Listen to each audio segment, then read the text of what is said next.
Good morning, students.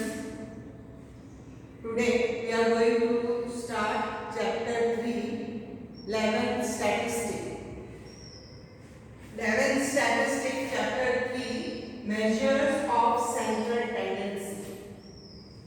In chapter 2, we have done the theory part.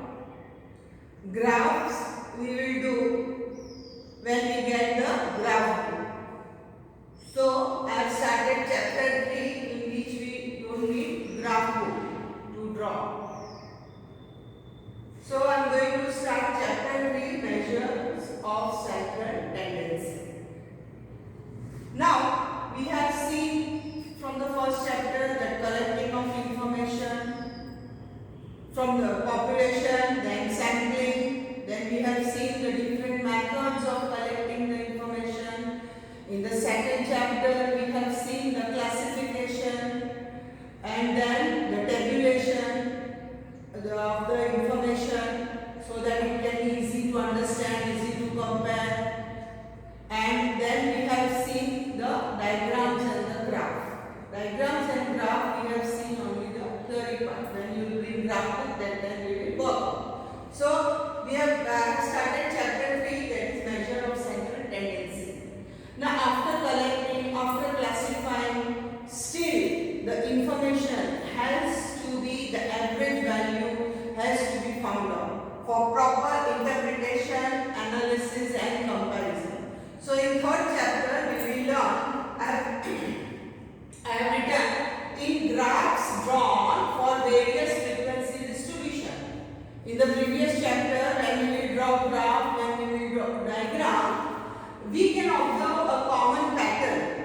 A common pattern can be observed when we will draw graph in the graph book. That the values of variables are concentrated around certain value.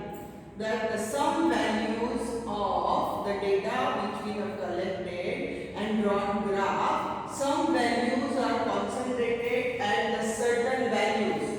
Certain values, there are more data, more number. So this characteristics of data is called central tendency. This characteristics where more values of the variables are concentrated, are to be seen, that is known as central tendency. And the central value around which the values of the variables are concentrated is called measures of central tendency.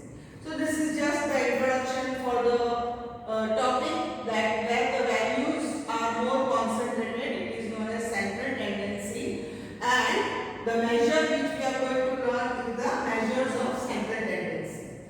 The average value can be taken as the value which you will find out with the help of this central measure tendency will represent the characteristic of whole data.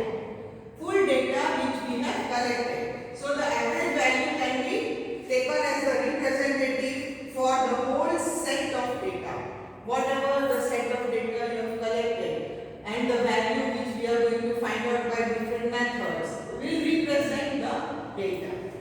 It is used for further this which you are going to work out the measures of central tendency. For what it will be used? It is used for further analysis, interpretation and comparison.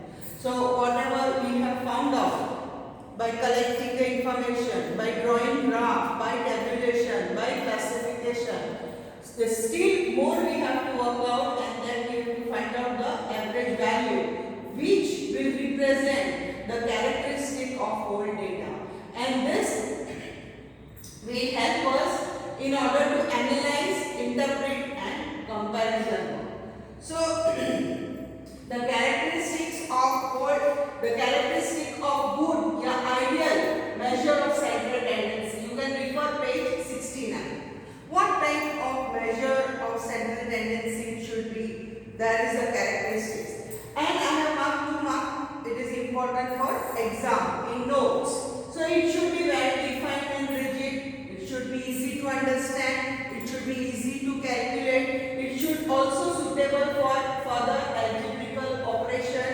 It should be stable measure. It should have the characteristic of observation, and it should not be affected by very large or small number of observation. So these are the characteristics of a good measure of central tendency. So characteristics of good or ideal measure of central tendency is this. It should be well defined and rigid. It should be easy to understand and calculate. It should be based on all observation, suitable for further algebraical operation. It should be stable measure and not affected by very small or very large number of observation.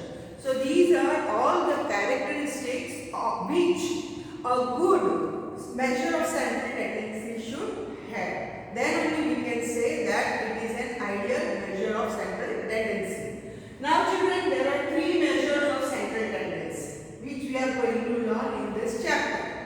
The first one is mean. I think we have learned in 10th. Mean or arithmetic mean. And in symbolic form it is denoted by x bar. Small x bar. So mean or arithmetic mean. The second method of central tendency is median. Median, which is denoted by capital N, and other positional average. This topic is little bit big. When it comes again, I will give you the short form, that is symbol form, and there are many other positional average like quartiles, deciles, percentiles that we will do later on. And the third one is mode. So there are three measures, that is mean, median and mode. So today our topic is the first one, mean. It is very simple to work out. Mean, which is symbolic form, is x bar. So I have written the formulas children here. Mean, it is denoted by x bar. The formulas are for ungrouped data. Formulas for ungrouped data. The meaning of ungrouped data is raw data.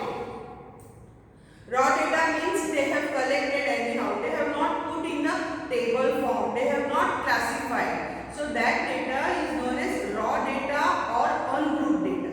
So when the data, when the information is just given the numbers with not proper organized form, then it is known as ungrouped data or raw data.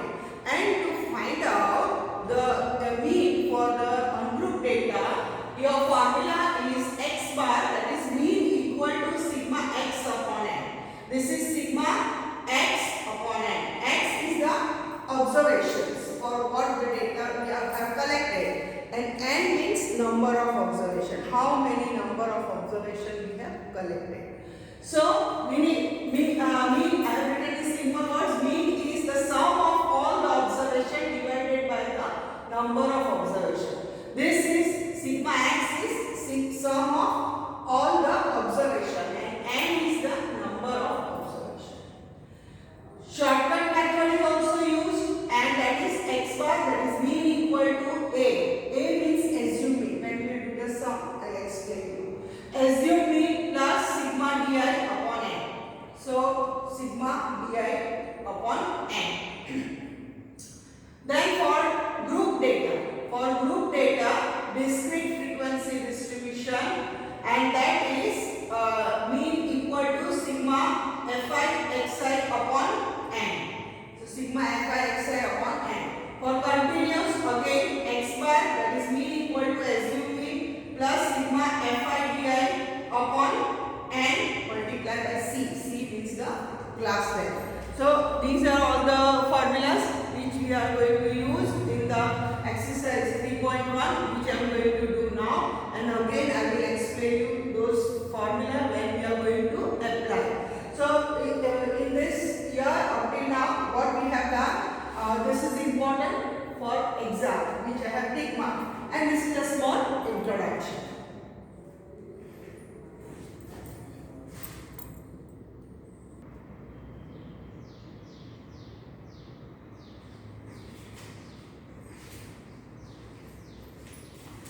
Now children, exercise 3.1, page 78.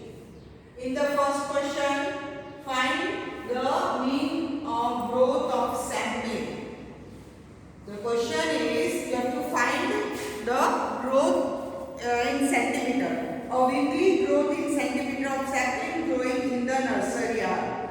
And you have to find out the mean of the growth. Find the mean of the growth. Here all are given together. They have not classified in rows or in columns. So this is the raw data. Very simple. You have to do the total of all this. You have to do the, I have written the question. You have to do the total of all this. And when you do the total, it will be sigma x. Total of x. X means the observation which you have collected. So sigma x. So you will get 17.8. When you will do the total, you will get 17.8. And number of observations. How many observations are there when you collected? 1, 2, 3, 4, 5, 6, 7, 8, 9, 10. So n equal to 10. N is equal to 10. So what is our formula? As I have given you, x bar, that is mean, equal to sigma x upon n. Sigma x upon n for ungrouped data. So sigma x is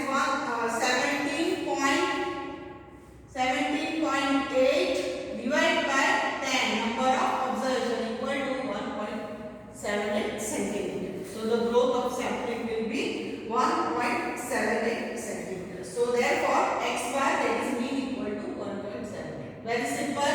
Only you have to learn the formula. Whatever sum is given, you have to work out. This is the raw, ungrouped data. In the second one, children, the mean of, very important, you will tick mark here. 3 tick here. The mean of 4 participants in the team.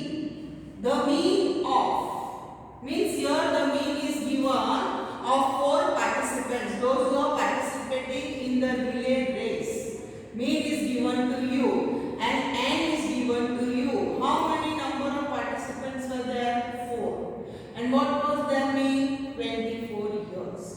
But what happened? What mistake we did? Every time here n equal to 4 and mean equal to 24. The mean of, it is given, the mean of 4 participants in the team is 24 years.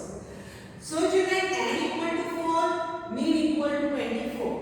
But what mistake we did? Wrong. We have written by mistake wrong age of one participant. And wrong age of one participant, what we wrote? 25 years instead of 27 years. So I have written wrong age 25 years, which we have to subtract because it is wrong. And right age is 27 years, which we have to add. So very simple, what mistake you have done, you will rectify it. Now therefore the total age, that is sigma x, was 4 into 24. You will get 96 years, which is wrong. Why wrong? Because one participant we wrote the wrong age, that is 25 years. But how many years old he was? 27. And also in the question it is asked that more than 25 age are not to be participated. So let us find out these people can participate or not. So therefore total age, that is sigma x, that is 4 and 24. You will get 96. If you want further explanation, I can explain you. That is, our formula is this way. Our formula is x, that is mean, equal to sigma x upon n. Now x cross multiply. X and n is given. So what we have to find out? Sigma x. X and n. What is x? 24. What is n? 4. So what will be the age? 26. That is C. I have written it for further explanation. Okay. Now correct sigma x. This is wrong one. This is wrong because one you have taken wrong. Now correct sigma x. What you have to do? From 96, you will subtract the wrong number 25 and you will add the right number 27. So what you will get? 98 years. What you will get? Total, correct total 98 years. And what was your wrong total? 96 years. Okay. So wrong minus and correct plus. Now let us find out the correct mean. Now the correct mean is equal to correct sigma x upon n. What is the correct sigma x?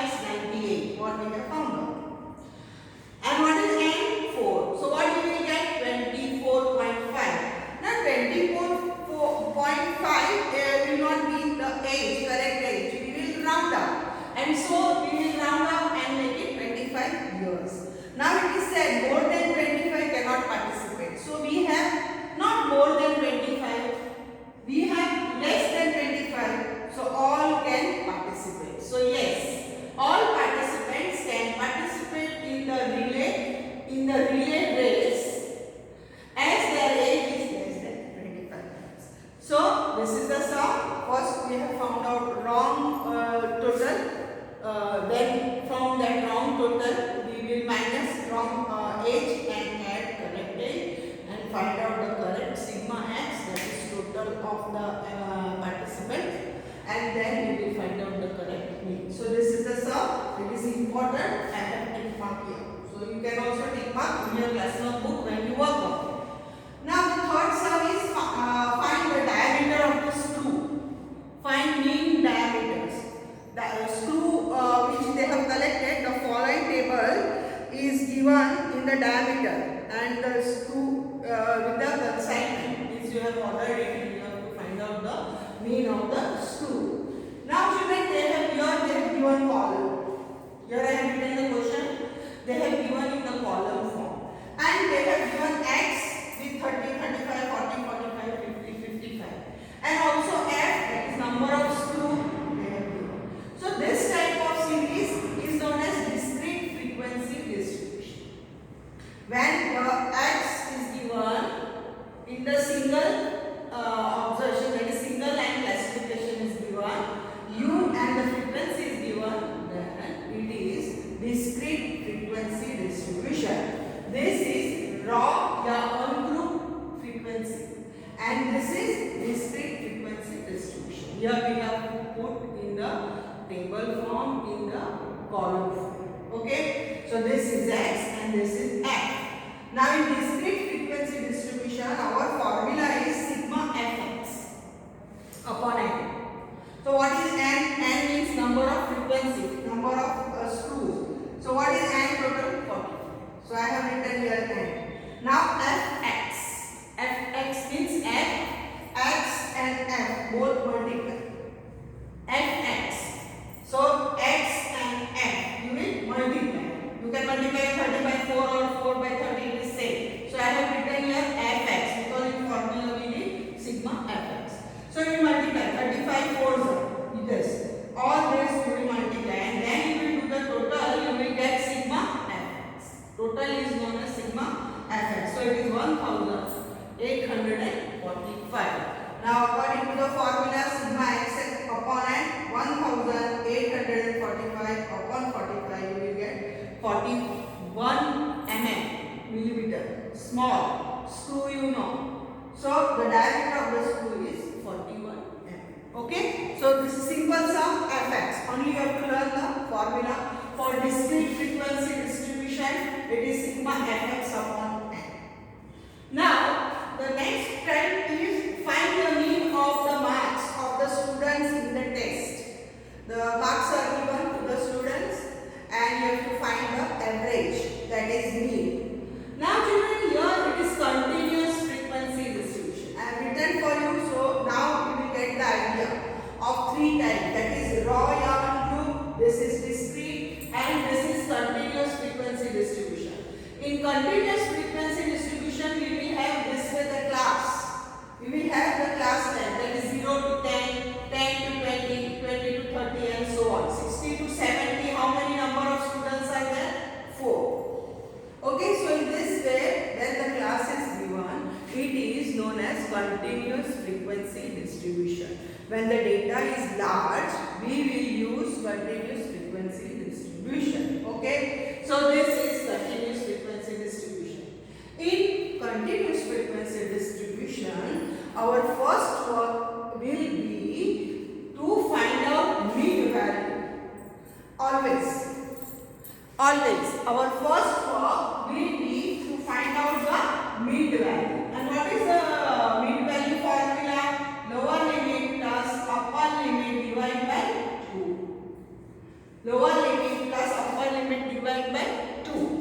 So what is the lower limit here? 0. What is the upper limit here? 10. So 0 plus 10 is 10. 10 divided by 2 is 5. Okay. 10 and 20. So 30. 30 divided by 2 is 50. Now children, you can see that the class length is equal. So no need to find out for all. Once you get 5, 15, one more if you want to do it is 25, you can see the class length is equal, and so you can write the mid value in the interval of 10. That is 5, 15, 25, 35, 45, 55, 65, 75 and so on. So no need to find out for all when the class length is equal. And looking at this, you can come to know that the class length is 10 and it is equal for all. Follow what I am saying? When continuous frequency distribution is given, first we have to find out the mean value. No need to write formula. Those who can do orally, okay. Those who can't do, for 1 and 2 you will use this formula and find out. And so once you find out for second, you will come to know that there is a gap of 10, so you can write orally. So this is for continuous frequency distribution. Mid value is a must. Okay, first one. Now after finding out the mid value, we will select one middle value. One middle value as A. A means assuming.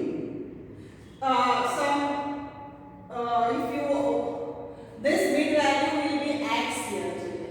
This mid value will be treated as X. This X. So some children they do is Fx. Also we do, but then here we have to use this shortcut formula of Pi. So if you write here assuming you can take any, but mostly we will take the middle value. If you take any assuming, your answer will be same. If you want to try, you can try. So mid value we will take A as a assuming, and then children we will find B. That is the difference we will find out. So what is the formula? X minus A upon C. So what is X here? X is how much? This, not this. Now this you have to forget. You have to take this as X. So what is X here? I will do 1, 5 minus assuming how much? 35. And see how much? 10. So what you will get? 30 upon 10. So what you will get? 3. This here you will work out for all. But you don't have to work. So this is simple and easy method. Assuming shortcut method. Now, when you put your assuming A and you know that the class length is equal, then you don't have to do all this. This is for some explaining you. Otherwise, this 35 you have to put 0. Why 0? This X is 35. Assuming is also 35. And then divide by C means 10. So 0 divided by 10 is 0. If you want to try, all you can try at home. Otherwise, assuming we put 0, then minus 1, minus 2, minus 3. Here I will write minus 3. Okay, here you will get minus 3. So, and this side after 0 you will write 1, 2, 3. So, for assuming we will put 0 and upwards minus 1, minus 2, minus 3 and downwards 1, 2, 3 by using this formula. Now children, now we have to do FD because our formula is sigma FIDI. FI means all this 1, 2, 3, 4, 5 total of all this and DI. So sigma FIDI upon N, A plus sigma FIDI upon N multiplied by C. This is the formula for continuous frequency distribution in order to find out mean. Now we find FD. So this is F and this is D. So 3 multiplied by minus 3. 3 3s are 9. So minus 9. Again 5 2s are 10. Minus 10